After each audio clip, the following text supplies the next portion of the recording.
Mä haluaisin antaa teille nyt, kun talvi ja syksy saa ainakin. Talvi on tulossa ihan kohta. Mä tein itse kaamean pukeutumisvirheen. Mä pidän sitä itse pukeutumisvirheenä. Multa puuttu välikausitakki.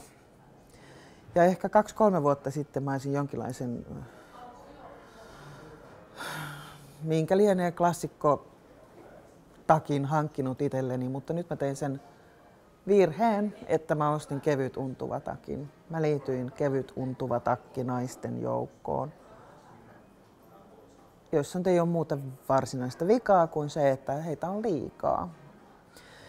Ja mä jossain järjettömässä nöyryyskohtauksessani, kun mä olin tehnyt sen katkeran päätöksen hankkia kevyt untuva takin, ostin helmen harmaan kevyt untuva takin.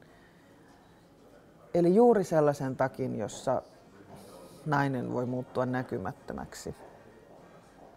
Ja musta tuntuu, että kun mä laitan sen päälleni, niin mä henkisesti jo valmistaudun muuttumaan näkymättömäksi. Toisaalta se on hurjan näppärä. Sehän mahtuu ruttuun ihan mihin tahansa. Se on tosi kevyt. Se on kiva vaate. Mä ymmärrän, minkä takia kaikilla on kevyt untuva takki. Mutta jos teillä ei vielä ole, älkää ostako sellaista. Te sulaudutte massaan.